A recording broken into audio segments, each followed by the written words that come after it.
speaking to you. All right, folks, so trust is a vital element for citizens and security forces to get along, which is a serious thing. We've seen time and time again where trust has been tampered, resulting in mayhem. So let's find out what's happening to better the relationship between police and citizens. Communications and social marketing coordinator with the Citizens Security and Justice Program, Patrice Nephew, is here, who told me it's me win the game. While winking today, Good morning. Good morning. Welcome to Smile Jamaica. It's morning time. I said a lot a while ago, but tell me the overall role of the SEASJP. Okay, so the SEASJP is a program of the Ministry of National Security. So it came about in 2001 as a response to the spiraling crime rate, when it was found that not only policing was not the only way. It needed to be complemented by a more social intervention approach. So the SEASJP started, and what we looked at the beginning, and we still do, is the root causes of crime and violence. So, you know, there might be a level of mistrust for the security forces. There might be low academic attainment, limited job prospects, you know, the regular reasons why persons might feel led to take matters into their own hands. And also persons might believe that justice has eluded them. So the SEASJP came up with several crime prevention programs. And these include from labor market attachment activities like vocational skills training, job internships. There was also tuition assistance, because, you know, a lot of youngsters, they are what we would call in local parlance bright, you know, but they don't have the opportunity to get higher education. So who you target? Who you target? So we target youngsters in 50 communities, vulnerable, volatile communities. But even though the communities, based on the realities, might be volatile, we know the youngsters, they're really good youngsters. They want change. They want the best for themselves. So we offer these services. It's offered through a case management approach. So when a youngster comes in and say, I want to work, for example, we know that there are many steps to get there. We know that that youngster might have had some psychosocials, maybe recovering from some trauma in their lives. So we have psychologists on board and social workers who can deal with the counseling and get them mentally prepared. We also, naturally, many of them might not even have the academic, they can't qualify for a course. So we'll take them through pre-vocational skills training and into skills training. Once they go through the skills training, they're then placed in an internship program, and hopefully, wherever they're placed, the persons will see their worth and take them on. But there are also within the package of services that we offer, there's life skills. Because you can train someone with tactical skills, say welding or whatever it might be, but if their mindset is not changed, you know that's going to be a problem, right? So it's a comprehensive approach, and we also do community-based activities. So some of these activities would be like peace concerts, some of these activities are sporting events, because, you know, sport and culture close to our heartbeat. It's the heartbeat of our nation, really, and that's a means of engaging these youngsters. How many communities are you based in? So we're in 50 communities across 8 parishes. So there are 23 communities in the Kingston metropolitan area, about 14 communities in St. James, and then we're also in some communities in Clarendon, St. Catherine, and St. Mary, St. Anne. Have you seen a way in which this has helped to foster better relations between the community and the police, or do they just come to the SEASJP and then?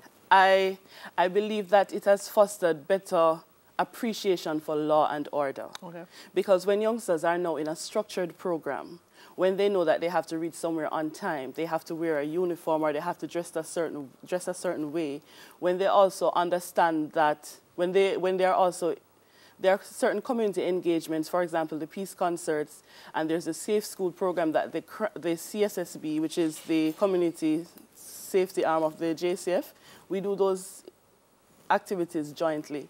So when persons see the police, when they see that they're human beings too, you know, and they are actually there to ensure that law and order is maintained, they have better dialogue with the police. They're in the same circle. They understand that these persons, you can talk to them. You said earlier that when they come to you, I think you're talking about the people in the communities. How them find you? You find them, find you? It's both. And is there an age group thing here? Is young people we are talking about? Certainly, because the age group, say 16 to 25, we have mainly the perpetrators, sadly, and victims of crime and violence, especially males within that age group. So it is a combination of persons within the communities coming to us. It's also a combination of us. We have community case management officers. About you to come to you? Right. So the thing is, we have a presence within these communities. So we have community case management officers who are within these communities because, remember, we're targeted. We also have a referral system. So the police, the courts, or a guidance counselor, whomever can actually refer youngsters to our program. Once they're referred, they're screened, there's a risk assessment process, and then they're deemed either high, low, or medium risk.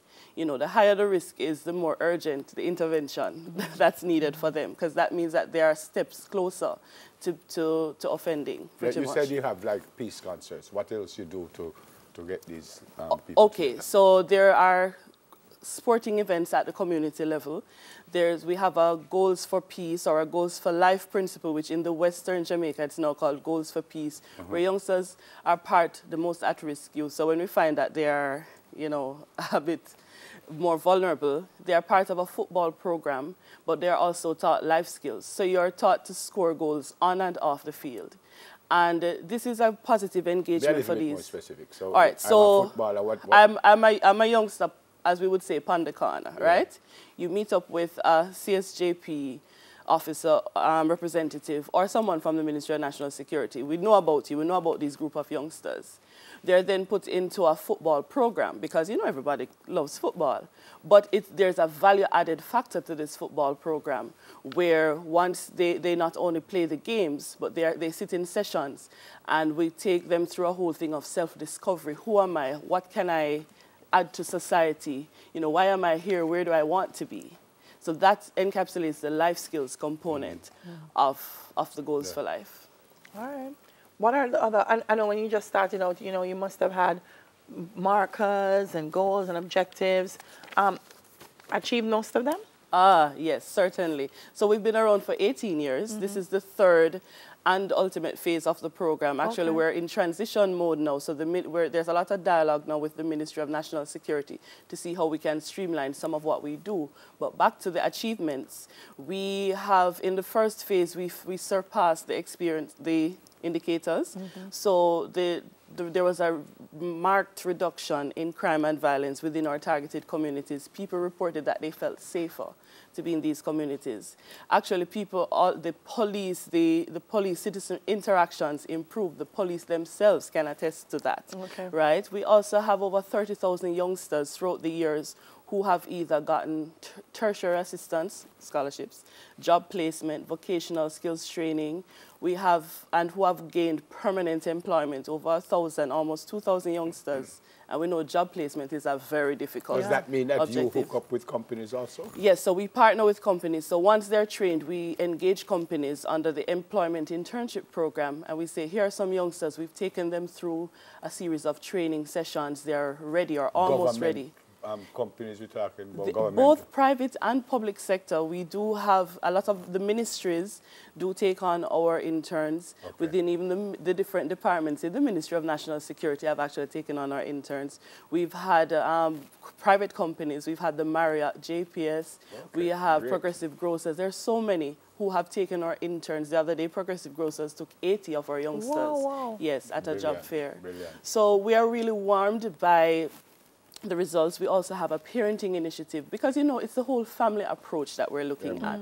And we know that there are a lot of broken homes where these youngsters, and that's why they even behave how they behave. Absolutely. So we have had a successful parenting initiative as well, where we're showing the parents a less coercive, a less rough way to deal with the youngsters, because studies have shown that how they interact with their children, it affects the children's personalities and behaviors later in life. Right, we have to go. Good to see you. I'm happy to be here. Thank you so much. And thanks for giving me the victory over there. Communications and Social Marketing Coordinator with the Citizen Security and Justice Program, Patrice Nephew.